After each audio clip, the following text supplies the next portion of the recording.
Hello friends, नमस्कार। आज एकादशी है और एकादशी के उपलक्ष्य में आज हम एकादशी की 3 पौराणिक कथा सुनेंगे इस वीडियो में।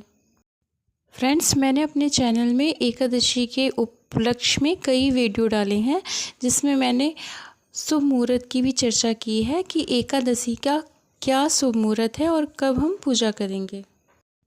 और फ्रेंड्स, इस वीडियो में हम कथा के साथ साथ पूजा कैसे करेंगे इसके बारे में जानेंगे और पूजा के दौरान हमें किस मंत्र का उच्चारण करना चाहिए इसके बारे में जानेंगे। एक राजा के राज्य में सभी लोग एकादशी का व्रत रखते थे। प्रजा तथा नौकर चाकरों से लेकर पशुओं तक को एकादशी के दिन अन्न नहीं दिया जाता था। एक दिन किसी दूसरे राज्य का एक व्यक्ति राजा के पास आकर बोला, महाराज, कृपा करके मुझे नौकरी पर रख लें। तब राजा ने उसके सामने एक शर्त रखी कि ठीक है, रख लेते हैं, किंतु रोज तो तुम्हें खाने को सब कुछ मिलेगा, पर एकादशी को अन्न नहीं मिलेगा। उस व्यक्ति ने उस समय हाँ कर ली, पर एकादशी के दिन जब उसे फलाहार का सामान दिया गया तो वह राजा के सामने जाकर गिड़गिड़ाने लगा, महाराज, इससे मेरा पेट नहीं भरेगा, मैं भूखा ही मर जाऊंगा, मुझे अन्न दे दो। राजा ने उसे शर्त की बात याद दिलाई, पर वह अन्न छोड़ने को राजी नहीं हुआ। तब राजा ने उसे आटा, दाल, चावल आदि दिए। वह नित्य की तरह नदी पर पहुंचा और स्नान कर भोजन पकाने लगा। जब भोजन बन गया तो वह भगवान को बुलाने लगा, आओ भगवान, भोजन तैयार है। उसके बुलाने पर पीताम्बर धारण किए भगवान चतुर्भुज रूप में आ पहुंचे तथा प्रेम से उसके साथ भोजन करने लगे। भोजनादि करके भगवान अंतर्धान हो गए तथा वह अपने काम पर चला गया। 15 दिन बाद अगली एकादशी को वह राजा से कहने लगा कि महाराज, मुझे दुगुना सामान दीजिए। उस दिन तो मैं भूखा ही रह गया। राजा ने कारण पूछा तो उसने बताया कि हमारे साथ भगवान भी खाते हैं, इसीलिए हम दोनों के लिए ये सामान पूरा नहीं होता। ये सुनकर राजा को बड़ा आश्चर्य हुआ। वह बोला, मैं नहीं मान सकता कि भगवान तुम्हारे साथ खाते हैं। मैं तो इतना व्रत रखता हूँ, पूजा करता हूँ, पर भगवान ने मुझे कभी दर्शन नहीं दिए। राजा की बात सुनकर वह बोला, महाराज, यदि विश्वास न हो तो साथ चलकर देख ले। राजा एक पेड़ के पीछे छिपकर बैठ गया। उस व्यक्ति ने भोजन बनाया तथा भगवान को शाम तक पुकारता रहा, परंतु भगवान न आए। अंत में उसने कहा, हे भगवान, यदि आप नहीं आए तो मैं नदी में कूदकर प्राण त्याग दूंगा। लेकिन भगवान नहीं आए। तब वह प्राण त्यागने के उद्देश्य से नदी की तरफ बढ़ा। प्राण त्यागने का उसका दृढ़ इरादा जान शीघ्र ही भगवान ने प्रकट होकर उसे रोक लिया और साथ बैठकर भोजन करने लगे। खा पीकर वे उसे अपने विमान में बिठाकर अपने धाम ले गए। ये देख राजा ने सोचा कि व्रत उपवास से तब तक कोई फायदा नहीं होता जब तक मन शुद्ध न हो। इससे राजा को ज्ञान मिला। वह भी मन से व्रत उपवास करने लगा और अंत में स्वर्ग को प्राप्त हुआ। एक राजा था, उसके राज्य में प्रजा सुखी थी। एकादशी को कोई भी अन्न नहीं बेचता था, सभी फलाहार करते थे। एक बार भगवान ने राजा की परीक्षा लेनी चाहिए। भगवान ने एक सुंदरी का रूप धारण किया तथा सड़क पर बैठ गए। तभी राजा उधर से निकला और सुंदरी को देख चकित रह गया। उसने पूछा, हे सुंदरी, तुम कौन हो और इस तरह यहाँ क्यों बैठी हो? तब सुंदर स्त्री बने भगवान बोले, मैं निराश्रिता हूँ, नगर में मेरा कोई जाना पहचाना नहीं है, किससे सहायता मांगू? राजा उसके रूप पर मोहित हो गया था। वह बोला, तुम मेरे महल में चलकर मेरी रानी बनकर रहो। सुंदरी बोली, मैं तुम्हारी बात मानूंगी, पर तुम्हें राज्य का अधिकार मुझे सौंपना होगा। राज्य पर मेरा पूर्ण अधिकार होगा। मैं जो भी बनाऊंगी तुम्हें खाना होगा। राजा उसके रूप पर मोहित था, अतः उसकी सभी शर्तें स्वीकार कर लीं। अगले दिन एकादशी थी। रानी ने हुक्म दिया कि बाजारों में अन्य दिनों की तरह अन्न बेचा जाए। उसने घर में मांस, मछली आदि पकवाए तथा परोसकर राजा से खाने के लिए कहा। ये देखकर राजा बोला, रानी, आज एकादशी है, मैं तो केवल फलाहार ही करूंगा। तब रानी ने शर्त की याद दिलाए और बोली, या तो खाना खाओ, नहीं तो मैं बड़े राजकुमार का सिर काट दूंगी। राजा ने अपनी स्थिति बड़ी रानी से कही तो बड़ी रानी बोली, महाराज, धर्म न छोड़े, बड़े राजकुमार का सिर दे दें। पुत्र तो फिर मिल जाएगा, पर धर्म नहीं मिलेगा। इसी दौरान बड़ा राजकुमार खेलकर आ गया। माँ की आंखों में आंसू देखकर वह रोने का कारण पूछने लगा तो माँ ने उसे सारी वस्तुस्थिति बता दी। तब वह बोला, मैं सिर देने के लिए तैयार हूँ। पिताजी के धर्म की रक्षा होगी, जरूर होगी। राजा दुखी मन से राजकुमार का सिर देने को तैयार हुआ तो रानी के रूप से भगवान विष्णु ने प्रकट होकर असली बात बताई, राजन, तुम इस कठिन परीक्षा में पास हुए। भगवान ने प्रसन्न मन से राजा से वर मांगने को कहा तो राजा बोला, आपका दिया सब कुछ है, हमारा उद्धार करें। उसी समय वहां एक विमान उतरा। राजा ने अपना राज्य पुत्र को सौंप दिया और विमान में बैठकर परम धाम को चला गया। देवउठनी एकादशी की एक प्रमुख कथा शंखासुर नामक राक्षस की है। शंखासुर ने तीनों लोकों में बहुत ही उत्पात मचाया हुआ था। तब सभी देवताओं के आग्रह करने पर भगवान विष्णु ने उस राक्षस से युद्ध किया और यह युद्ध कई वर्षों तक चला। युद्ध में वह असुर मारा गया और इसके बाद भगवान विष्णु विश्राम करने चले गए। कार्तिक शुक्ल एकादशी के दिन भगवान विष्णु की निद्रा टूटी थी और सभी देवताओं ने भगवान विष्णु की पूजा की थी। शिव महापुराण के अनुसार पौराणिक समय में दैत्यों का राजा दंभ हुआ करता था। वह बहुत बड़ा विष्णु भक्त था। कई सालों तक उसके यहाँ संतान नहीं होने के कारण उसने शुक्राचार्य को अपना गुरु बनाकर उनसे श्री कृष्ण मंत्र प्राप्त किया। यह मंत्र प्राप्त करके उसने पुष्कर सरोवर में घोर तपस्या की। भगवान विष्णु उसकी तपस्या से प्रसन्न हुए और उसे संतान प्राप्ति का वरदान दे दिया। भगवान विष्णु के वरदान से राजा दंभ के यहाँ एक पुत्र में जन्म लिया। इस पुत्र का नाम शंखचूड़ रखा गया। बड़ा होकर शंखचूड़ ने ब्रह्मा जी को प्रसन्न करने के लिए पुष्कर में घोर तपस्या की।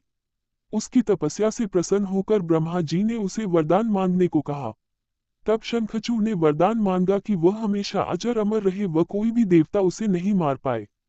ब्रह्मा जी ने उसे यह वरदान दे दिया और कहा कि वह बदरीवन जाकर धर्मध्वज की पुत्री तुलसी जो तपस्या कर रही है उससे विवाह कर ले। शंखचूड़ ने वैसा ही किया और तुलसी के साथ विवाह के बाद सुखपूर्वक रहने लगा।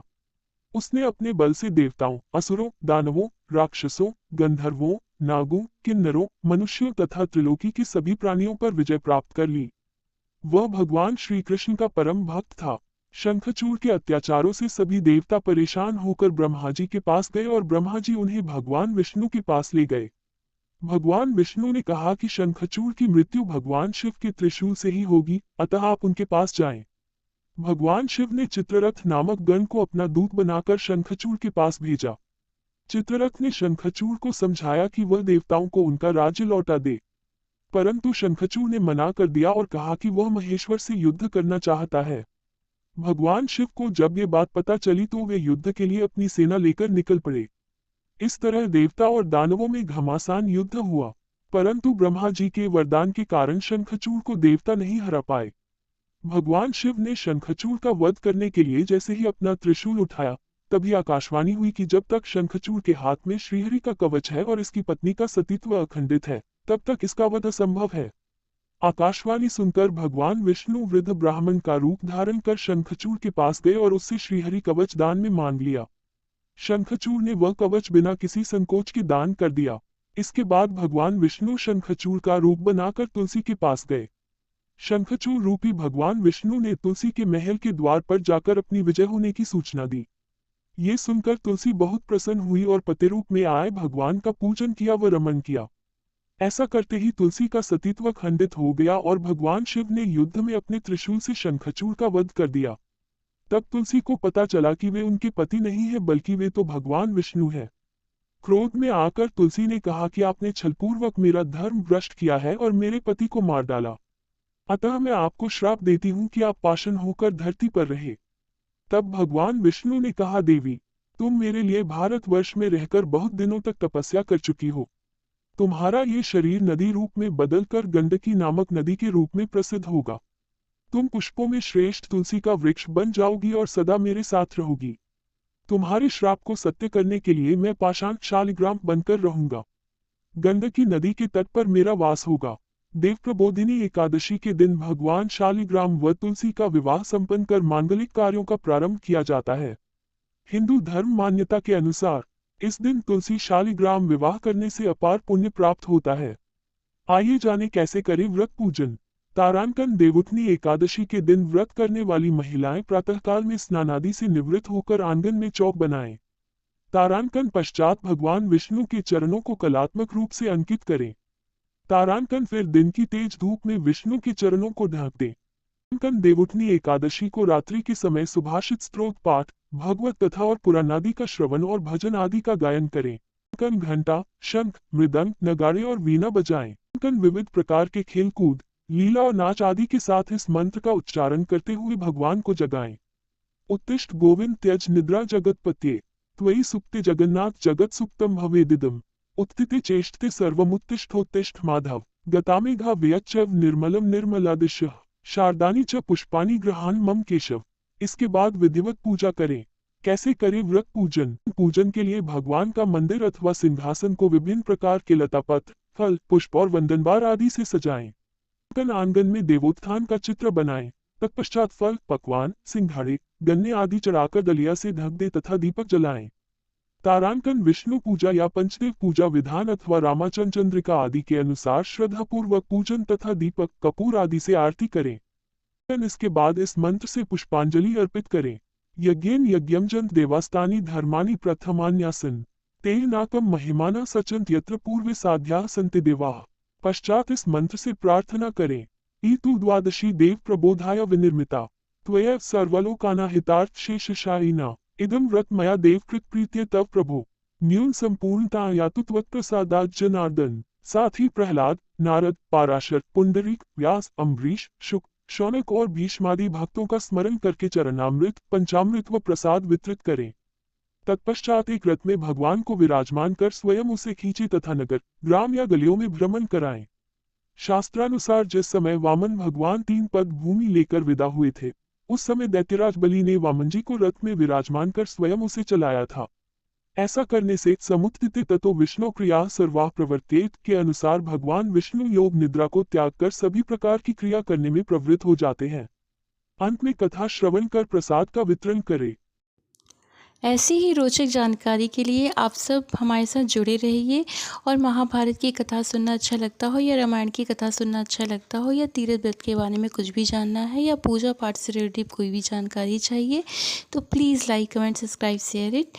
Thank you friends. हम फिर मिलेंगे अगले वीडियो में। तब तक के लिए सोनू का नमस्कार।